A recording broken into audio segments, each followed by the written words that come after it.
Thomas Tuchel will never be Manchester United manager ever going forward. I'm going to tell you why. I'm going to delve into the article that has just come out as to what really happened earlier this year when Ten Hag's job was on the line and Tuchel was reportedly ready to sign for United. Who made the call? Which way did it go? More news coming out exposing what did happen between United and Thomas Tuchel. We're going to talk about that. We're also going to talk about Leny Yoro as well. As you can see throughout the day, there's been plenty of speculation, plenty of reports going on. We did see Leny Yoro driving into Carrington on deadline day. We did know that he was off crutches and walking happily on his own, but it's been reported today, so we might as well talk about it a little bit as well. But first of all, I want to talk about Thomas Tuchel and why he himself, according to these reports, said no to Manchester United. Let's delve into that. This is Forever United TV. Welcome along, everybody. Hope you're doing fantastically well. The weekend is here. It is international football, but at least the weekend is here. So we can at least give the video a like to celebrate the working week being over. You can also subscribe to Forever United TV to make sure you miss nothing content-wise with Manchester United. All of your updates daily, live, in any format that we get to bring you your free content. Get subscribing, hit that bell notification button, and let's get cracking with keeping you up to date with all Manchester United news. Now, this is an interesting one, and stories like this always sort of come about around international break. Lots of reports Lots of reporters, lots of journalists delve deeper into other stories and get time to actually start doing some real journalistic work rather than just making speculation up in transfers and things like that. Like it has been over the last few months. I think it'll be a breath of fresh air for a lot of them journalists as well to actually be doing some real reporting work again and going into a little bit more detail on what's actually going on at football clubs. And Manchester United in particular, obviously a hot topic. And they've been talking, and an article has come up from Bild, the German publication, and what happened with Erik ten Hag nearly losing his job and the rumour of Thomas Tuchel about to sign and take his role as Manchester United manager as the first manager to really come in under the charge of Ineos. Now, I'm going to just read you the report straight out. It's come from Bild and has been covered quite a lot. Obviously, we knew, and the background of this is obviously going back to the end of May, early June, when we were waiting, it seemed forever and a day, to get the announcement that Ten Hag was sacked or Ten Hag was staying. It was a 2-week period after the FA Cup final where everybody was sweating, particularly Erik ten Hag, because he found out that Manchester United were talking to other candidates to take his role at Manchester United. That we all knew, that we all reported on, but what happened is Manchester United did want to appoint somebody else, but he said no. That was Thomas Tuchel. I'll read into the story. Reports at the time suggested that Sir Jim Ratcliffe met with Thomas Tuchel in Monaco to have an informal conversation about the job. During these conversations, Tuchel raised issues with United's defence, suggesting Antonio Rudiger as a perfect fit to solve the issues in the back line. I remember that, actually. Ultimately, the Red Devils didn't take note of the suggestion, opting for Leny Yoro and Matthijs de Ligt instead. However, new details are emerging suggesting that Thomas Tuchel turned down the offer of becoming Manchester United manager. German newspaper Bild have now reported from pundit Marcel Reif that a source close to the Tuchel situation is claiming the deal to see the German manager take over Old Trafford was in the final stages. The report said, as far as the squad is concerned, the considerations were different. Tuchel said pretty much at his final line, as in his final word on this and why he said no to Manchester United, and this is the key one, I'm not doing that. I won't do that to myself again. That I go to a club and then things come from the outside. These comments look to be referring to United's new recruitment strategy, the Premier League club taking some of the control from Ten Hag and having the newly appointed operational director take the lead. Ineos have brought in transfer and recruitment guru Christopher Vival, whose contract has now been extended until January, showing Radcliffe has been pleased with his contributions this summer. Tuchel, however, is a manager who likes to be in control. So this step away from having such a heavy influence on transfer dealings seems to be a significant issue for the 51-year-old. The new information around Tuchel not taking on the United role may also serve to dampen the rumours currently emerging of the German manager being considered once more to replace Erik ten Hag if no progress is seen in the coming months. Pretty much slamming the door shut on any possibility whatsoever of Thomas Tuchel being Manchester United anytime soon or anywhere in the future. He basically will not work with another structure. Now, I've said, look, he is used to working with structures. If you're working at Bayern Munich, then obviously you have to work to their hierarchy. We know what happened with PSG and Leonardo with Thomas Tuchel and the fallout there. I was bigging this up and fighting this corner as to say this is why Thomas Tuchel might be all right and adaptable to actually taking over at Manchester United. But if this is right, then this means that Thomas Tuchel will never work at a big club again. Because all the big clubs now have got football structures in place. It does look like he was not happy about Manchester United's setup and how they were going to run. Maybe this was a little bit too extreme for Thomas Tuchel to actually get involved in. He wanted more. He wanted more from he wanted more say, basically. He wanted to be in control more. And if he was going to another big job like this, it probably would be one of them. And obviously everybody knows about Manchester United, the poison chalice as such, and everything that happens to managers, like the careers end. Well, they don't end, but they take a massive hit at United, don't they? Lamb to the slaughter and all of that with any manager that comes to United. It just doesn't seem to work out no matter what calibre of manager it is. Not with how the club was run.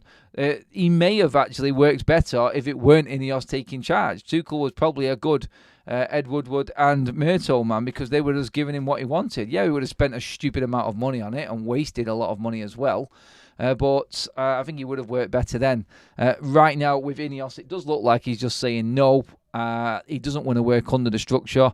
This pretty much puts everything to bed. There is not a chance in hell that Thomas Tuchel will ever be Manchester United manager in the future, in the short future, or anything. Look, never say never. I understand that, but as long as Ineos are in situ, which is obviously for the foreseeable and more, Thomas Tuchel's not going to be the manager unless he sees sense in like realizing that football clubs right now do have a different pathway, do have a different setup. Like, all the big clubs are the same right now, so why would he not actually delve into that and try and learn from it? I think he's just been scarred, personally. When you work at Chelsea, to PSG, to Bayern Munich, and you only have to look at the hierarchy and regimes in charge above managers at all three of them clubs, and you get the sense of carnage, don't you? That's the first word that comes to mind. You just get the feeling that you are going to be dictated to and pretty much controlled. That's how it would seem. We know the fallout with Leonardo at PSG. We know the situation at Chelsea. And obviously, we know the people that work above at Bayern Munich as well, which don't agree with a lot of managers, it would seem. And that's why a lot of managers have chosen not to go back to Bayern Munich. Hence, company, fifth choice, going there this season. Please give the video a like, guys. I think I forgot to mention that at the start. We have over 100 likes already. A good start. Let's get them likes up as close to 1,000 as we possibly can. The evening show is the one that you guys all love. I know that we get fully interactive. I'm going to get through loads of your comments as well. But yeah, just to actually go over what I just said again there, Thomas Tuchel said that he would not do that to himself again. He would not work at a football club with a structure above him that was pretty much determining what happened with the ins and the outs of players and transfers like that. He wanted to be in control himself. I think, like I just said, scarred from times at Chelsea, PSG and Bayern Munich, where the regimes and hierarchies above him were pretty much telling him what he could and couldn't do. And it pretty much snookered him in a way, he feels. And that's how I got that. And that's what came across to me from the article from Build. And I feel like that is pretty much bang on the money. Like we said at the time, I think we did a report here on Forever United TV when we said that Tuchel has turned United down. It's like a lot of people were reporting that United actually said no to Thomas Tuchel. It wasn't the case. It was the other way around. And Ten Hag really might have not been at Manchester United if Thomas Tuchel, according to this report, actually agreed to this new structure at United with Ineos. It would have been Tuchel running the show at the start of this season. So clearly Manchester United, according to everything that's been said from the German side, like we've just read out, wanted someone else in charge and wasn't convinced of Ten Hag. And that's how it was. So really, I want to get your opinions on that. Can you believe that? And now with Tuchel out of the fray, if things do go south, who the bleeding hell's left? Is it simply just Ruud van Nistelrooy? Look, obviously, we want Ten Hag to do well and United to do well. We're all fans and we want United to be successful. If that is the case, then Ten Hag keeps his job. But if not, we're starting to look around and go, is this why Bayern Munich was struggling to get a new manager? Is this why the manager sort of dipping pool was a little bit dry? Because it does look that way, doesn't it? There isn't many other managers out there. And let's not even go down the road of Pochettino, shall we? But you guys tell me. Let's get into the chat, actually. Let's get going then. Alex Hornby with a super chat straight out the box says, great show as always. If Ten Hag loses to Southampton and Palace, the door is closed, in my opinion. We've heard this. We backed the manager's speech before. I think the vote of confidence, we all know what that means in football, don't we? Kieran says, we get a manager from the first division and we will win a game after game. It's because we have the calibre in players and we have the players that enjoy freedom on the pitch, not the porch. Typo there, mate. Kyle says, Adam, wouldn't it be amazing if Jose Mourinho to return to Old Trafford? I think that ship has also sailed. I don't think he is on the cards after conversations that did sort of pop up at the back end of last season, if you can remember. Jose Mourinho was actually on the cards and sort of putting himself out there as the next Manchester United manager, doing full-on Jose Mourinho things. It was absolutely mental, wasn't it?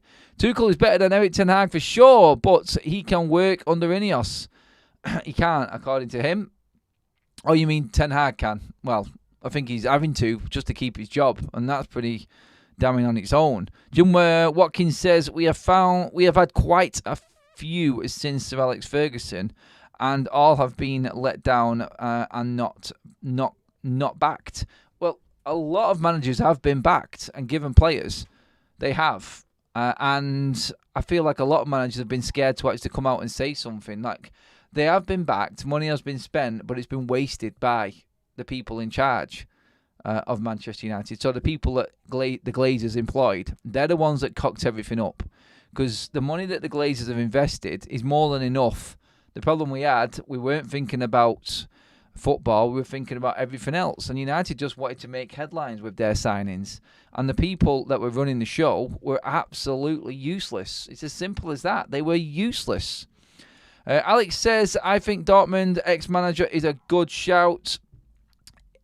Really, I don't think there is anyone substantial. I mean, you could look at Zinedine Zidane. Like, he's obviously, I think, was it Betis he was taking training sessions at, or Celta Vigo, or some team in Spain he was doing and being involved in some training sessions I've seen. It's the first time he's been anywhere near football since leaving Real Madrid. Is he the right man for Manchester United going down the line?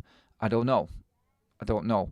Does it have to be someone substantial if it is going to be a change of manager for United?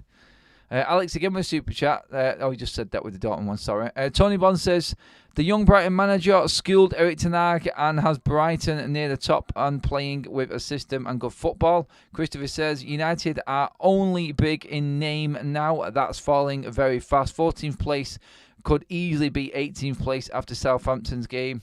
True. And also we could be back up in the top half if we beat them, though, so we have to remember that. Gary Chad, welcome to the Members Club, gifted by the legend that is Tom Porter. Thank you, Tom. Absolute legend. Thank you for that. Gary, make sure you do put a thank you in the chat for Tom as well. He's just gifted another one. Exandra. Is that Exandra? Exidra. I think that's how you say it. Sorry about that. Woodward, Murto and Arnold gave out some crazy contracts. So what's the excuse with Ineos and Bruno? Bruno deserved it. Alien, simple as. He's a player that has performed and been at the club a while and always kept Manchester United going. And I think United have looked at it and gone, if there is one player, unfortunately, we do have to give more money to, then it is Bruno Fernandes. But look at it this way.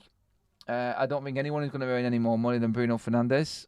And his commitment, the output, and everything, you all have opinions on Bruno and him not firing. Probably not having a great season last season, not firing that good this season either, but he has always been Manchester United. He's always been the most consistent player every single time. So I think we look at that and go, Bruno Fernandes probably deserved the contract.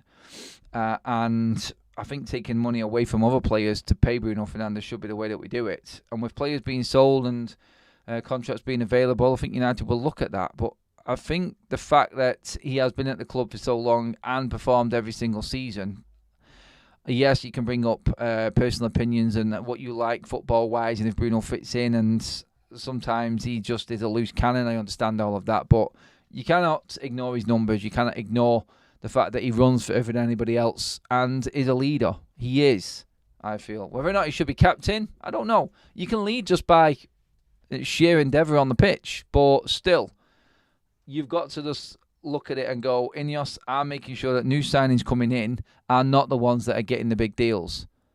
It's the players that have been here and actually performing for United. And don't forget what Bruno did towards the back end of last season. He literally hauled United over the line. And no one was complaining when he laid that one on a plate for Manu when we beat Manchester City. I don't think there's anyone who actually sees that assist, to be honest. I think Zidane is available for the job. I just said that one.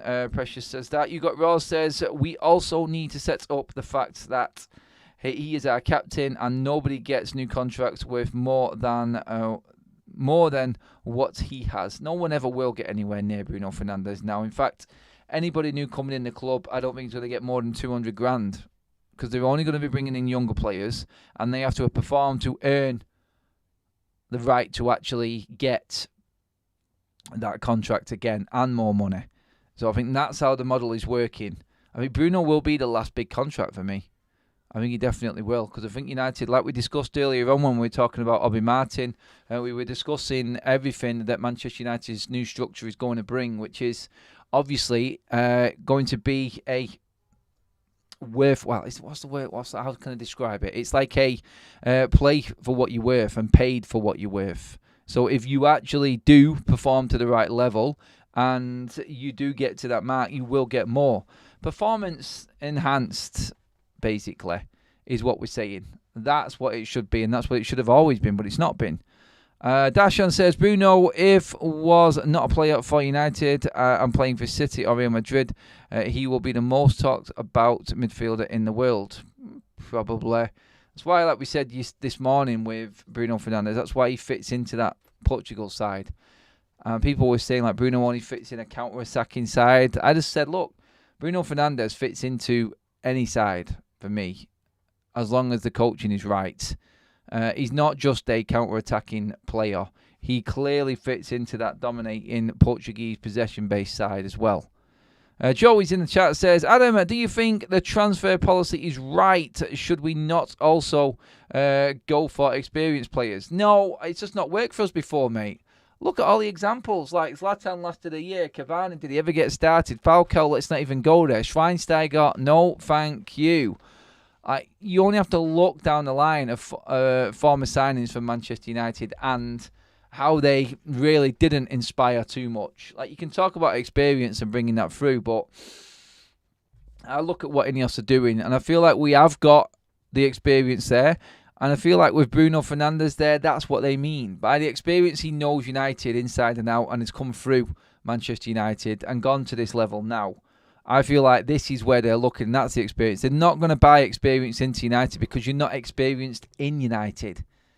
Like, you can say they're an experienced footballer, but you have to have experience at United to understand what that means. And I feel like it has to be someone like Bruno Fernandes. Look, we could have got rid of Bruno and brought someone else in. Someone else as experienced as Bruno, but not as experienced within Manchester United and how we work, wouldn't have worked. You have to know the ins and outs, and I think that's why he has got the contract he's got. And I think, like, the policy works. We have to create from within. And I think if you create the culture and you have a system in place and a platform and a pathway for all of the players to come through, that's where it works for Manchester United. Let's not pretend that Portugal are good. They're no different to England. Beat poor sides with highlight reels, and when it matters, they get beat. Look, Portugal are good. They're 8th ranked in the world, and they've got some fantastic players. I mean, you can say let's not kid ourselves on it, but let's be honest. There's a few teams that failed within that Euros, weren't there? And Portugal are a great side. As soon as they take Ronaldo out of that side, I think they start winning again. I think Ronaldo is holding Portugal back. Even though he scored last night, well done, 900th goal, and I said that this morning to Ronaldo. I feel like everything is revolving around him, who is not, well, he was better than everyone else on the planet, but not anymore. He's limited to what he can do, and I feel like they will go further without him. I've said that with the... I said that through all of the Euros, in fact, and people were biting my head off constantly. I would prefer Mainu to play at 10. If we're doing a high press, Bruno works better as an 8 in my opinion. He needs to be disciplined in whatever position he plays. I think Bruno Fernandes can play a few roles, but he takes it upon himself to actually do more than what he needs to do. And that gets in the way of other people, I feel, as well. Look, we don't have any world-class players, otherwise Real Madrid would come in for them. When was the last time any of our players have gone to Real Madrid? Real Madrid used to come and take. Look, that may come again, but we have to build again. We've fallen so far down. What we're talking right now, we're not talking Man United winning the Premier League and the Champions League. We're talking United getting back in the top 4 and then building from there. That's what we have to do. We have to get there first. That's more important for United. And I feel like when we do get there, then this new production line coming through will actually start to uncover a little bit more talent. Well, this is the ultimate plan anyway. So let's see what happens and let's see how this develops. But I feel like right now we are miles away from even competing along them lines. We don't have any world-class players. We don't have anyone like Real Madrid. Are there any other world-class players in this league? Like maybe Kevin De Bruyne, Erling Haaland, and for what they do, could you class them as world-class? It is a high table, isn't it, to say that they are world-class. And there are very few in the Premier League that would get that tag for me. So I think we just need to remember where they actually are and what a world-class player actually is. Vinicius Jr., Bellingham, you could say, obviously Mbappe, Haaland, De Bruyne, these sorts of players, they're the ones that are outstanding in their game, I think, in their positions. And they're the benchmark, really. There are others that could come through, but still, I don't think United are in a place to be going out buying Galacticos. Can I suggest you change the mic, says Simon. What is it with this mic and everybody? It's starting to annoy me now. Like, surely you can all hear me okay. Everyone else says there's no problem. This is like one of the best mics there is, so I don't know what everyone's moaning about. I've tried to stay still to speak into it, but yeah, I appreciate everyone calling it out. If there is any issues, let me know. But some people like it, some people don't. I think it might actually be I don't know, maybe what you're actually watching it on, or the device you're watching it on. It's different for different people, I think. But it seems to work fine for everybody else. Yeah, again there, audio and sounds good. I don't know what it is. It's off-putting when people say it's bad, and then some people say it's good. It's like, what do we do? But I appreciate everyone shouting out and looking out for it. I really do. And yeah, there's not much more you can spend on a mic, trust me, than what this one is. So yes, that was that. But thanks for letting me know, mate. I appreciate the comments coming in. Anything that works better for the show, makes the actual video better, is all good. I do like it. I just never understood it, like how some people can and some people can't. It's crazy. It's like United, isn't it? Some people can, some people can't. Anywho, Adam, wired for sound. Right, I feel that the opposite end of the extreme to Chelsea. They ask managers for fun and we just keep shite however bad. Yeah, it's complete night and day United and Chelsea, isn't it, in comparison to where they're actually at. In terms of the managers and the situation with Tuchel, we've gone off script a little bit there, haven't we? But yeah, I do feel, just to round up the Tuchel side of things, I feel like, and I said it at the time, I always thought it was Tuchel saying no. I think Sir Jim Ratcliffe was definitely pushing. And I feel like it all comes down to, I think, Ineos making it very clear to managers, which you have to sort of admire and say, right, that's good. Because at least no manager is under any false illusion of what is happening and what is going to come. And yeah, you've got to just look at it and say, look, Tuchel does not want to work with a structure anymore at a big club. Fair enough, move on. Which manager does? I think it's going to be some of the younger up-and-coming managers that actually come through for Ineos and work out. I think the old guard managers, I just don't think are going to work. I think it has to be someone who is brought through in this new age where a director of football and the football structure is just common. And that's how they've been brought through. I think Tuchel is of the old guard. I do believe he's still a top manager, but if he's not going to work with the structure, then it's not going to work for United. We don't want fallout. And I actually admire Tuchel for saying, no, I don't want to work with that. And I admire Ineos for actually telling him, look, this is how it's going to be. Shake hands, move away. And then everyone blows it up, saying that it was United who turned Tuchel down. It's quite clear it was the other way round. But like I just said, look, sometimes the fit is the fit, sometimes it just doesn't work. And thankfully, we've found out and not jumped to that decision, trying to force an issue. We've made our points clear. Tuchel has made his clear. It didn't fit for either party. We move on. I have got a vote going right now off the news of Leny Yoro being off crutches.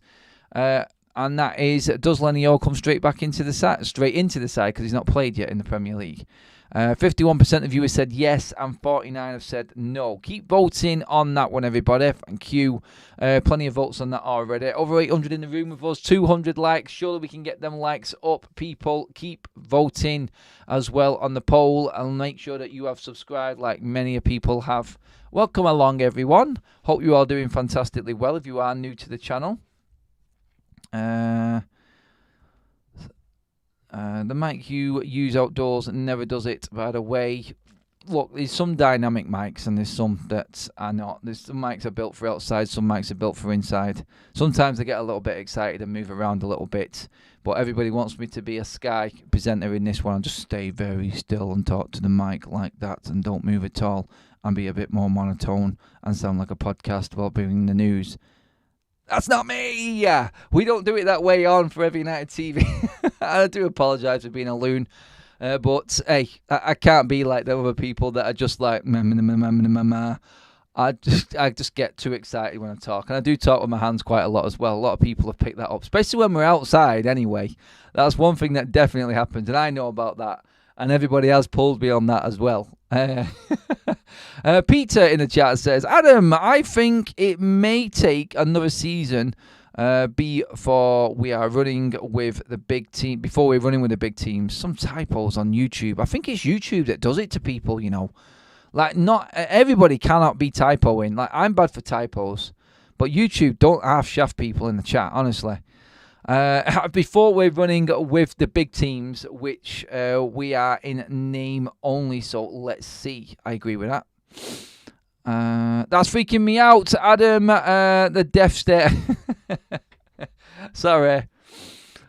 Please.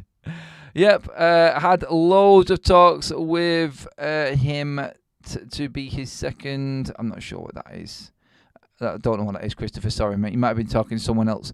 Realistic 27 says, Ten Hag seems clueless now, but every time a new manager comes in, it is going to be work in progress. Then when are we going to compete? I don't think, I've said this before, and people need to understand where I come across from this.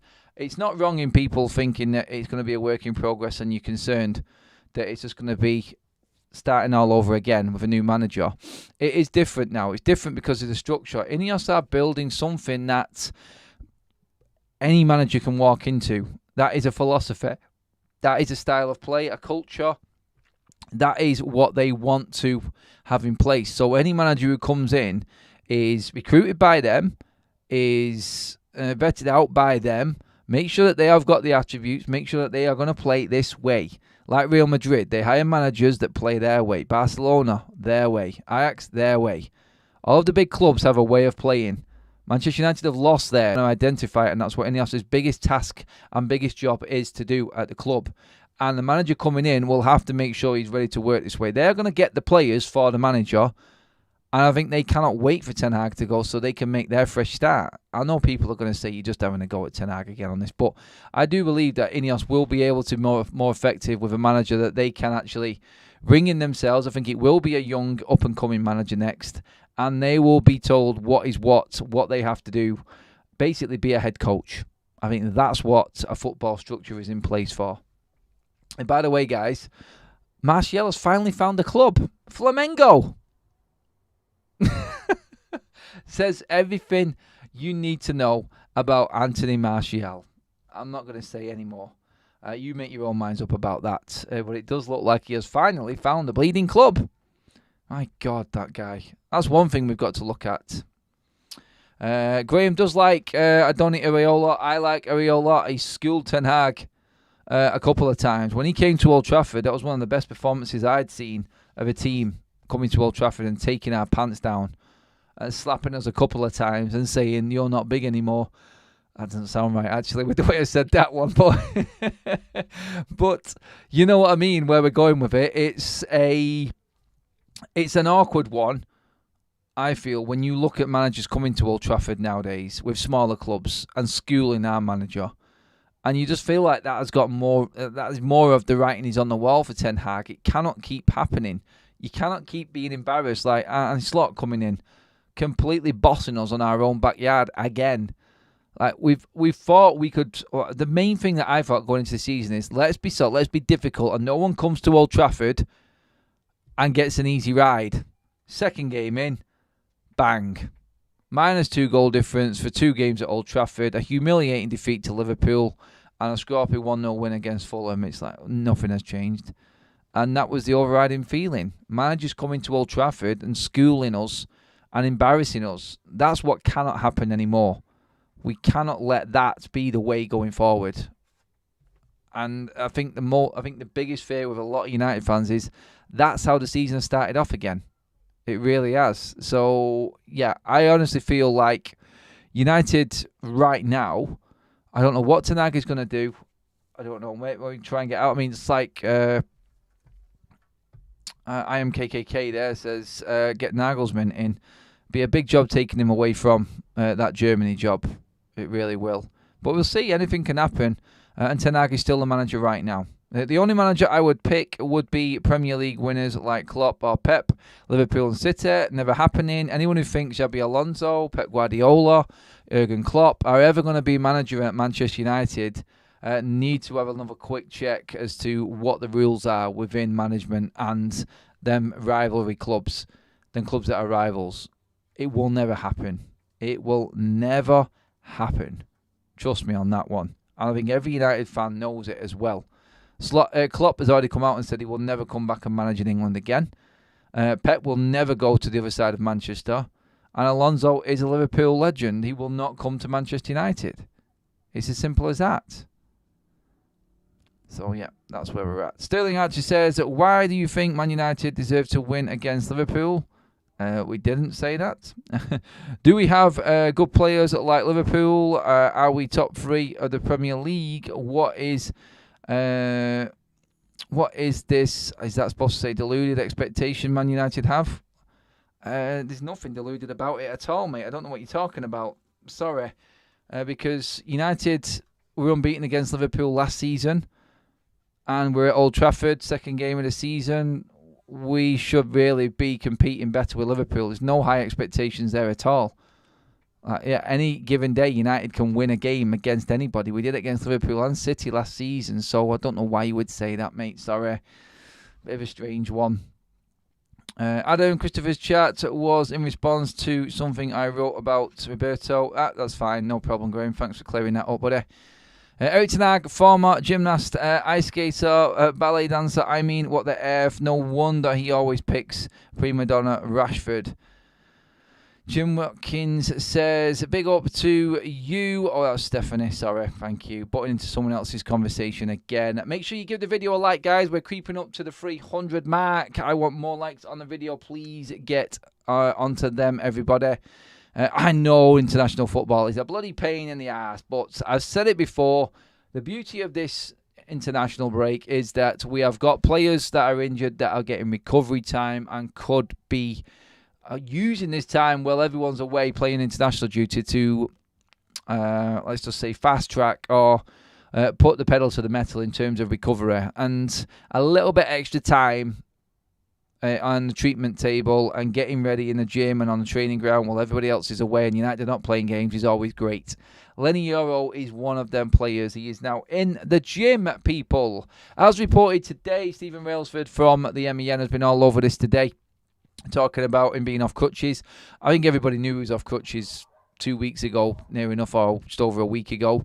I seen him driving into Carrington. Obviously, we've seen pictures of him actually walking around and being part of it. And honestly, you've got to just say, now, I've said it before, 18-year-old recovery time is a lot better than an older player. And I feel like Leny Yoro is going to be moving very, very fast in his recovery. And hopefully, he will be an option a lot sooner than January when first thought If he's back in the gym, then January is definitely overcooking it in terms of return dates. Back in the gym means that he can now start working on muscle training, weights and things like that, rehabilitation work.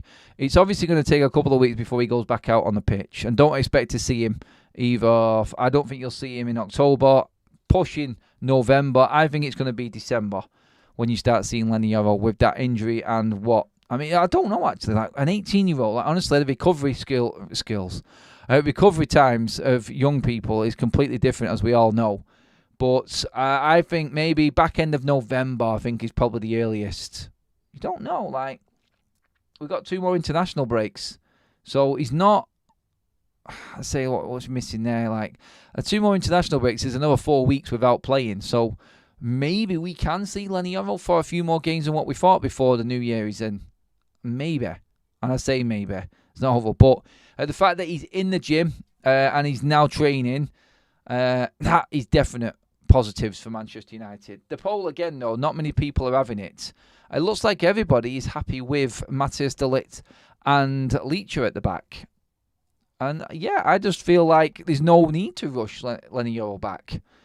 I think we've got cover in Evans and in Maguire at the moment. So make sure that Leny Yoro is ship-shape, no issues, fully recovered. And that issue that we know that Leny Yoro had before we bought him, I think just needs to be looked after a little bit more. And we have to just do the right thing by the player here and not rush him back. There's no need to. Like I said, we've got cover. There's no drama there. So let's not panic. Let's just make sure the young lad is properly ready to go when it comes to that first game for him. And it's just unfortunate. I think most people just want to see him.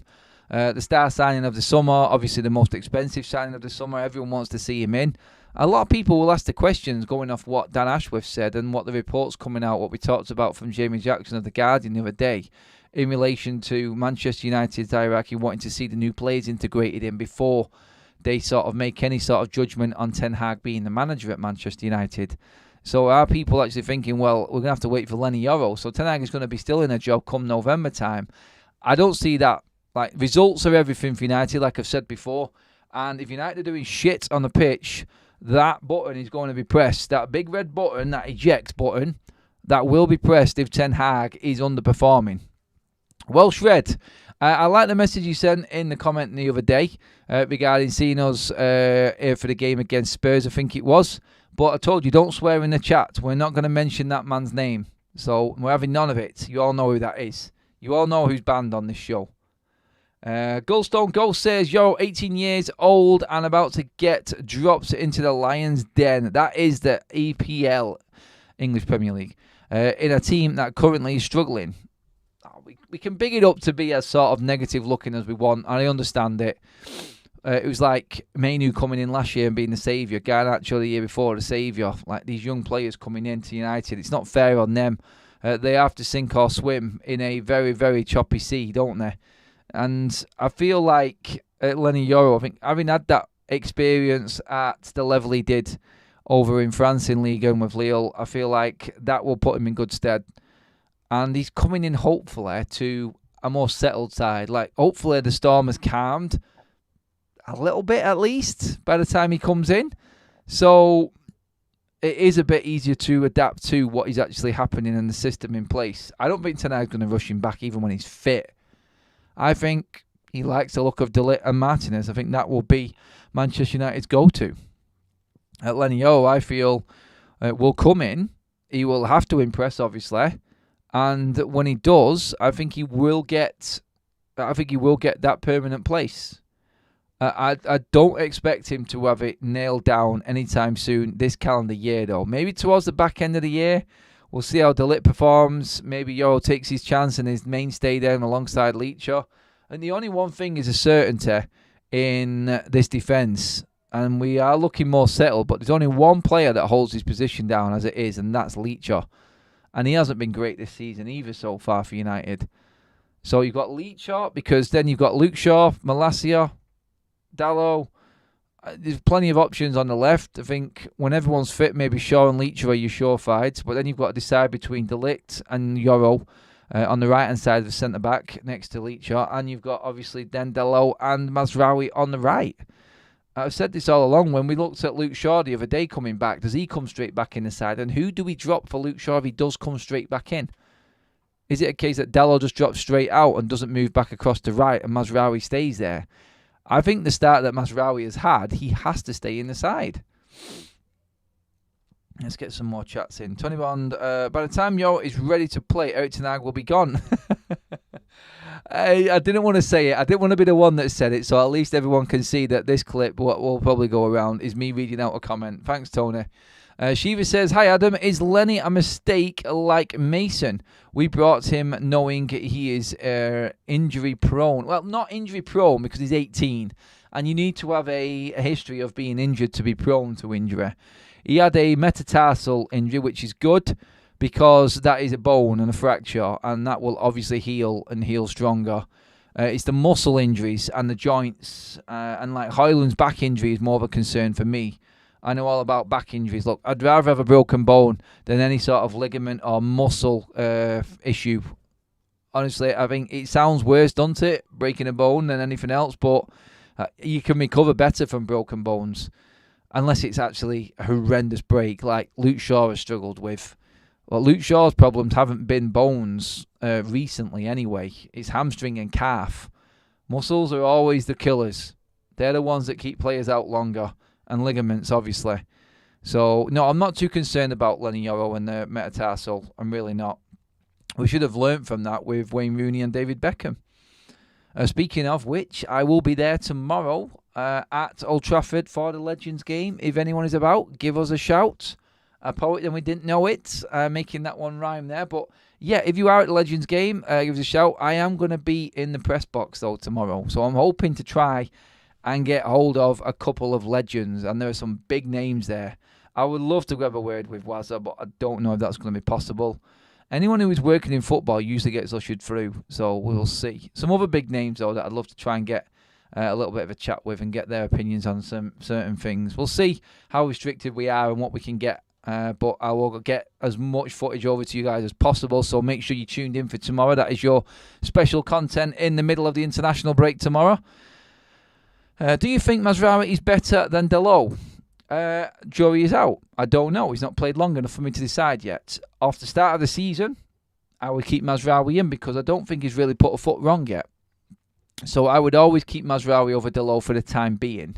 But I'm not counting Dello out. I think he's the most improved player under Ten Hag. So, yes, let's just leave it at that. It's a tough one to call. But I like that being a tough one to call. That means you've got two good players fighting for one position. It's the same at centre-back eventually, hopefully, anyway. You've got three good centre-backs all fighting for two positions there. And then at left-back, well, you know what I mean. Let's not get too ahead of ourselves, shall we?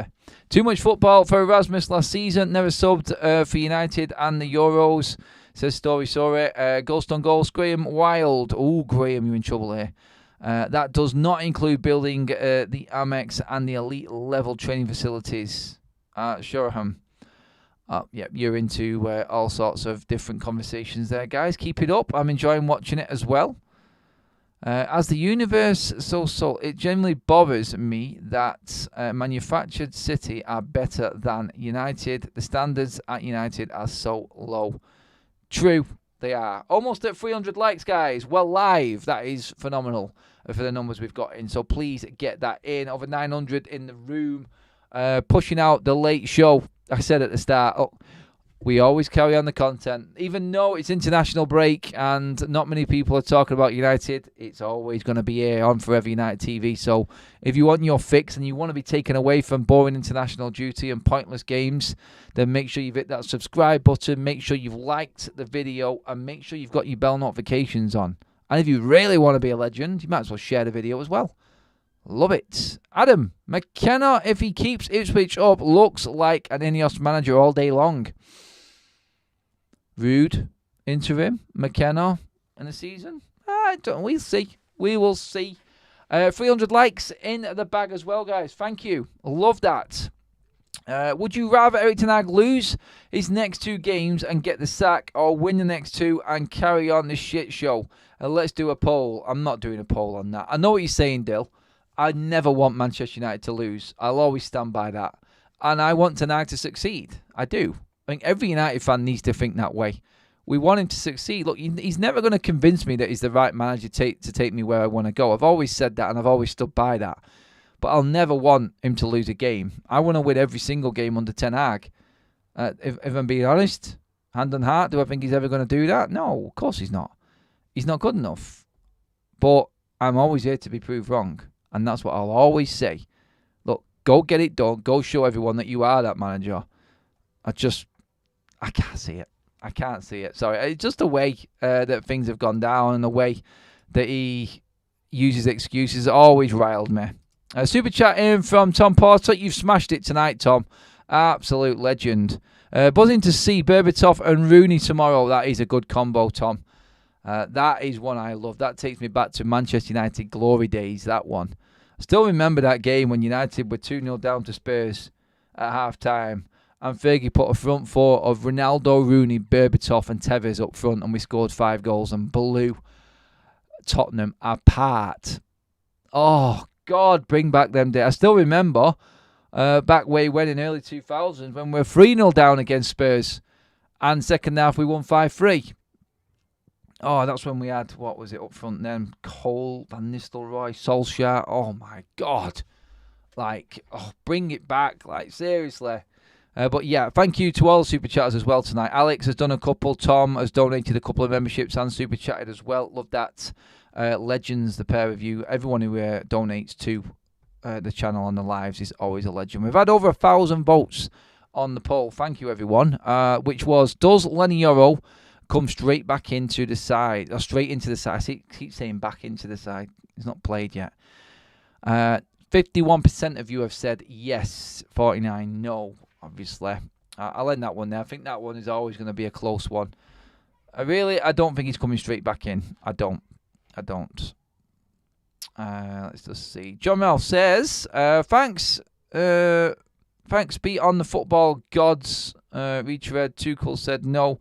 United should never chase retreads. Go for Alonso. Keep saying it. He's not going to come, guy. Look, maybe it's because people are a little bit younger. In understanding how it works. Alonso will never be Manchester United manager. It will never happen. I guarantee it. I will eat my hat if that happens. Actually, I'll eat that blonde wig if it happens. Trust me. Let's see now. 3 games into the season. Glad fans are not overreacting. No one's overreacting. We're just reacting to the games that we've seen. And 2 years previous, which you cannot ignore. You cannot ignore. I get some funny old comments, honestly. I do. Let's see. Ralph, he's a Liverpool legend. Yep, that's what we're talking about. Alonso again. Yoro is way better than any of our centre-backs. We don't know yet. Like, on paper, what's Yoro had? 1 breakthrough season in Lille. Looks like the next best thing, but again, I keep saying it. You don't know how good a player is until he puts the shirt on and he feels the pressure of playing for Manchester United. Nobody does. Digital media content, loving the channel, Adam. You won't remember me, but I met you in Nando's at Old Trafford before a Europa League game. My son was with me and he loved having a chat, and especially when you asked him for his prediction. I remember it actually, mate. It was sat near the window, wasn't it? I do remember it. I do remember things like that. I do appreciate all of the support for the channel. It goes a long way, and that's what drives me to do more and keep the content coming. Like, to be honest, no one's really bothered out there in terms of United content, but I'll always have the content running, guys, here on Forever United TV. There's always something to talk about with United, and we'll always keep rolling it out, trust me.